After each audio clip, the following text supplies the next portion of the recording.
You are listening to the Overcome Pornography for Good podcast, episode 87, Worthiness. Welcome to the Overcome Pornography for Good podcast, where we take a research-based, trauma-informed, and results-focused approach to quitting porn.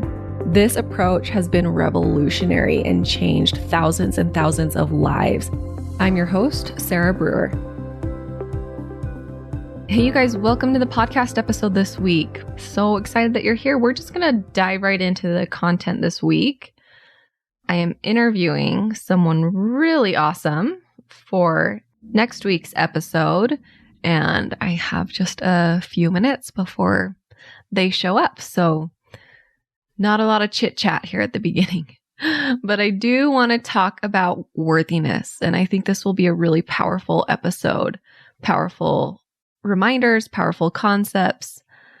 The reason that I want to talk about worthiness is because the more we learn about it, the more we learn how to access it, the more we learn what it means to be worthy, etc., the more we are able to combat shame. Empathy and worthiness are some of the best emotions to help us combat shame. And a lot of us have maybe been taught things about worthiness and what it means to be worthy that might be holding you back. It might be keeping you stuck in shame. So let's unpack that. Just a small thing. Let's unpack shame and talk about worthiness. Easy, small. Obviously, I am being sarcastic. This is a big thing. So worthiness, if we look at it as a feeling, as an emotion, worthiness comes from thoughts. When you feel worthy, that comes from your thoughts. It does not come from your circumstances, does not come from your past, and it does not come from your actions. Okay? And maybe I should define worthiness. So worthiness is being good enough, being worthy, being enough, being worth enough. Okay? And if we think about it as a feeling, when you feel worthy, when you feel enough, when you feel good enough, that comes from your thoughts. It doesn't come from your circumstances, and it doesn't come from your actions. Okay? We learned this if you like the model that I've taught or that I talk about in depth in the program. Brooke Castillo created the model. Circumstance, thought, feeling, action, result. All of our feelings come from our thoughts. To create better results in our life, we start believing new things and thinking new things. And we're just going to keep it really surface level there because, yeah, there's some nuance. Of course, there's nuance, but your thinking creates a lot of emotion. And so feeling worthy, feeling good enough comes when you have thoughts that make you feel good enough, that make you feel worthy. Let me say this again. It does not come from circumstances. It does not come from your past, and it does not come from your actions. What this means is that you can feel worthy anytime. You don't have to change your actions. You don't have to change your circumstances. You don't have to change what you are doing in order to feel good enough.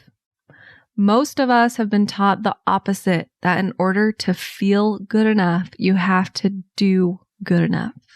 In order to feel worthy, we have to do this and this and this. We can't look at porn, and we have to work out, and we have to read our scriptures, and we have to make sure we're praying, and we have to be all these things in order to feel worthy and to feel good enough. Now, this is a flawed model because feeling worthy is dependent on the person, right? So someone might be looking at porn and feel worthy and feel good enough, and someone might be looking at porn and not feel worthy and not feel good enough. I have many clients who are doing a lot of things, have a great job, have a family, are serving in their communities, are trying to quit porn, are working out, and they don't feel good enough. Whereas someone else might, also have a family and have a job and be serving and be trying to quit porn, and they do feel good enough. Okay, this is proof that is not our circumstances or our actions that create this feeling of good enough, but it is how we are thinking about ourselves, how we are thinking about our lives that create this feeling of good enough. Okay, so that's the first thing. That's the first really big important thing, that in order to feel worthy, you do not have to do more. You do not have to change your past. You do not have to change your circumstances. In order to feel worthy, you just need to practice thoughts and beliefs that will help you feel worthy. That's really, really powerful. The second big point I want to make is that feeling worthy helps you create the life that you want. It's not the other way around. So many people get this backwards. They think that I will feel worthy once I have the life I want. I will feel worthy once I quit porn. And so until then, I'm going to deny myself the feelings of worthiness. I can't let myself feel worthy until I quit porn. And listen to me, this is why a lot of people stay stuck in porn, is because they do not allow themselves to feel worthy until they quit.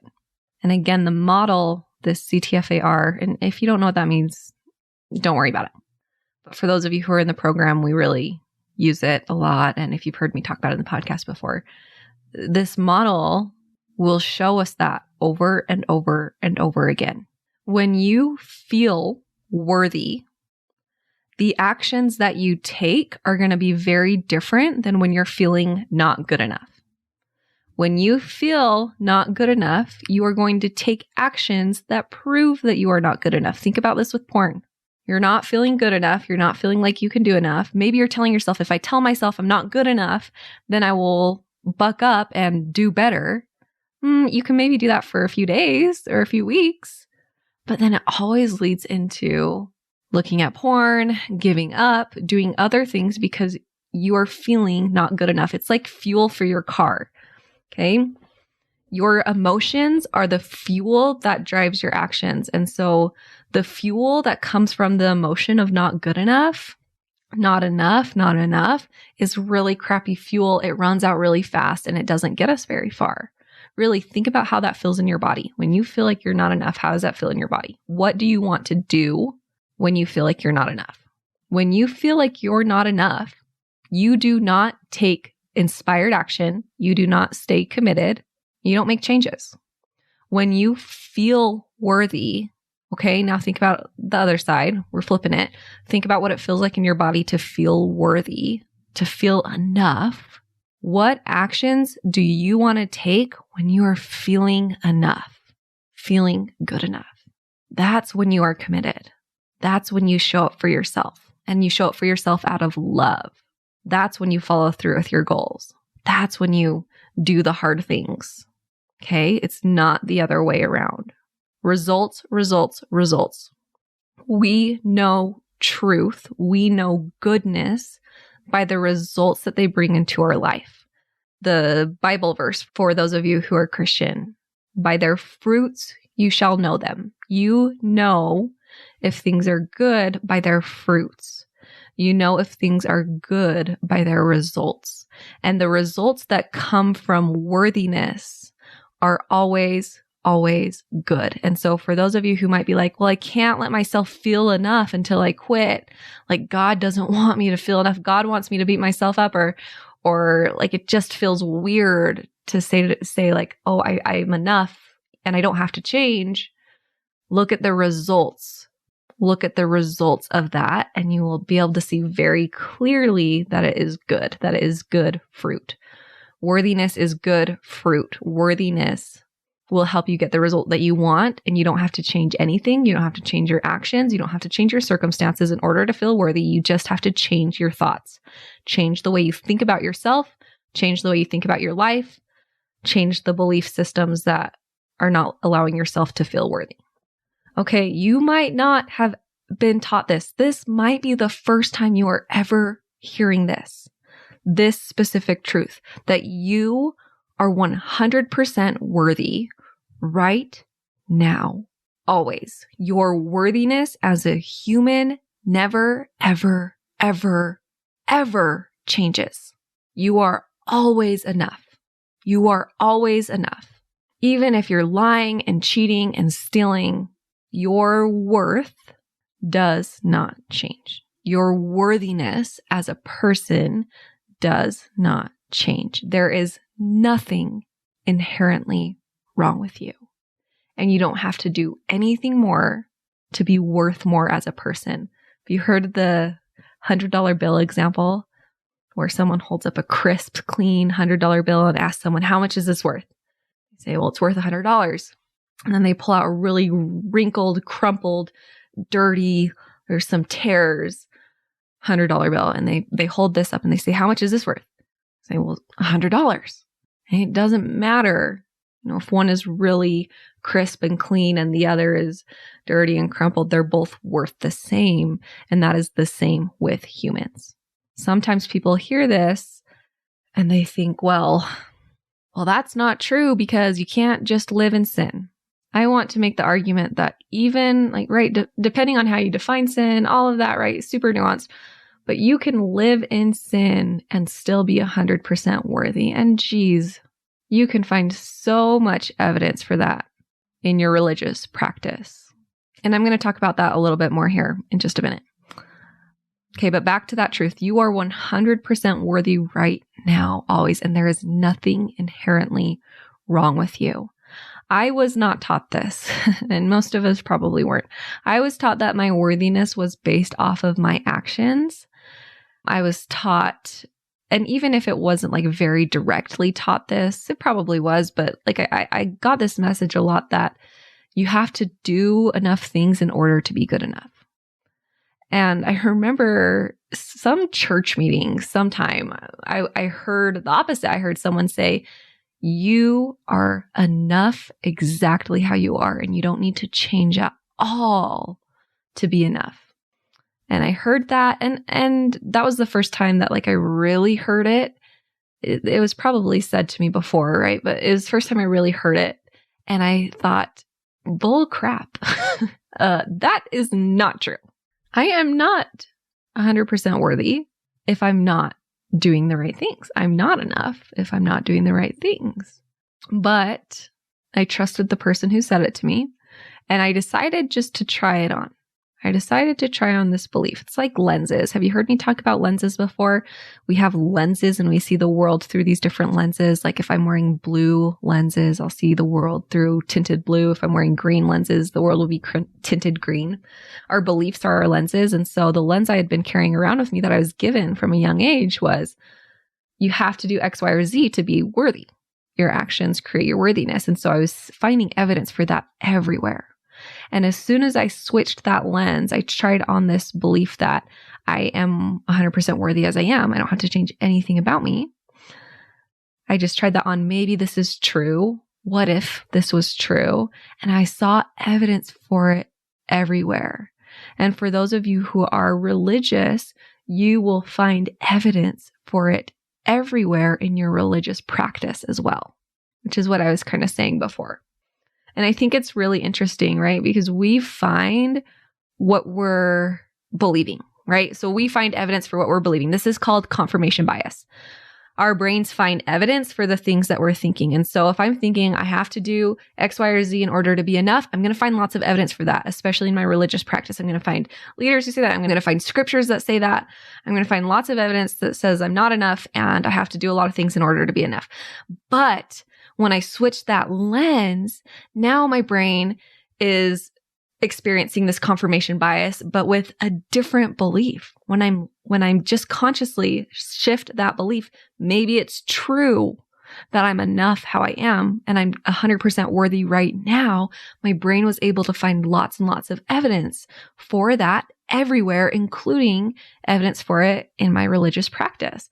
Then I found leaders who were saying that. I found scriptures that were teaching me that. The prodigal son, right? So many things that my eyes weren't able to see, my heart wasn't able to see because it was closed off to that truth because I was experiencing confirmation bias with this lie that I wasn't enough. Okay?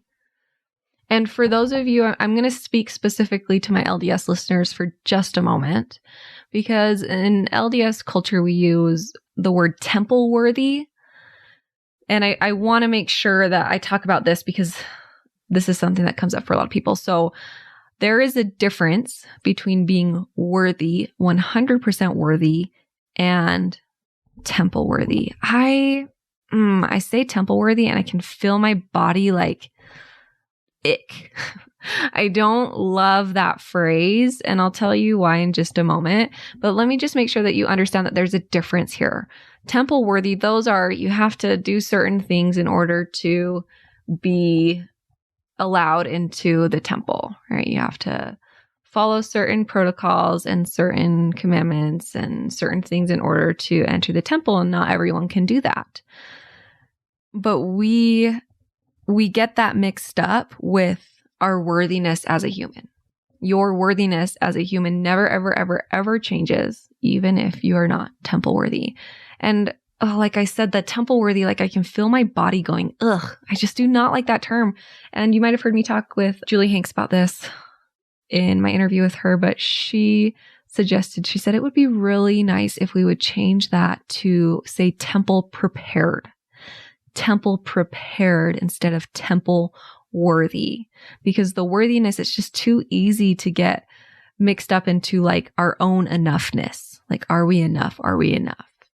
When an eternal truth is that we are enough just because we are children of God, right? So if that helps you in your mind to think of it as temple prepared, your worthiness is not ever dependent on your temple worthiness. That might be really helpful. Okay, so if worthiness comes from how we're thinking and how we're believing, how we learn how to operate from a place of worthiness and enoughness instead of operating from a place of lack and I'm not good enough, is like I talked about, changing that lens, changing the way, just practicing seeing the world in a new light, practicing finding evidence really consciously, right? When you're first learning how to do this and you're first changing this belief, it's going to have to be really conscious. You're going to have to intentionally decide to find evidence that you are enough and you are worthy as you are. And then here are some other thoughts to practice, some mantras that you can say to yourself. I am 100% worthy. Nothing can change my worthiness or my enoughness. I'm struggling with porn. I'm struggling with this certain thing in my life. I'm struggling, and that's okay. I can struggle and be worthy and be enough. I am so proud that I'm showing up. I have my back, and overcoming this will make me better than if I never struggled at all. That one might be a little bit of a stretch for some of you, but if it feels good to you, take it. I truly, truly, truly believe this, that the skills that you will learn in quitting porn are going to completely change your life, and you're going to be able to do so many amazing things because of what you're learning here. And that maybe, just maybe your life will be better off because of the things that you've learned trying to quit porn. Maybe it's a catalyst for an incredible, beautiful, purpose-filled life. Like even just this one principle that we've talked about today, even if you can just learn how to feel enough and learn how to feel worthy for the rest of your life, no matter what, oh my gosh, how much will that change your life? And how much will that change your family and your kids' life if you can show them how to do this by example? Oh my gosh, there is not a more beautiful gift you could give your kids or your family than the gift of knowing that they are worthy and enough exactly how they are. There is nothing that will change your life more than that belief. I think that that is just the root. The root of so much suffering is the belief that we are not enough. That belief creates a lot of pain, hurt, and actions that don't help us show up how we want to in the world. Okay, you guys, one other thing I want to say, go listen to episode 12 where I talk about sin versus weakness if you're having a bit of a hard time with this still, especially with maybe some religious beliefs. Sin versus weakness, that's a really good one that can help you access this worthiness. And then I also have a really amazing bonus class called Shame and Spirituality. So I really dive into how to rid shame from our spiritual practices and how to look at our spiritual practices in a way that can help us not feel shame. For those of us that might struggle with that, that is in the program. For those of you in the program, if you're not in the program, what are you doing? Get in there. If you want to quit porn, it's the best place to be. You get all the help you need, tons and tons of support, tons and tons of coaching support, plus the whole program that will walk you step by step what to do, help you practice the things, give you exercises and teachings and all the things that you need. So you can join us there, sarahbrewer.com/work with me. Okay, you guys have a great rest of your week. We'll talk to you soon. Bye-bye. I want to invite you to come and listen to my free class, How to Overcome Pornography for Good Without Using Willpower.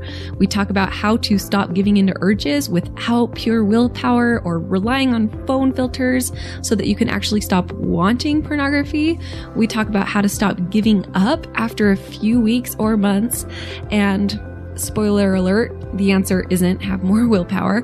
And then lastly, we talk about how to make a life without porn easily sustainable and permanent. If you're trying to quit porn, this class is a game changer. So you can go and sign up at sarahbrewer.com/masterclass, and it is totally free.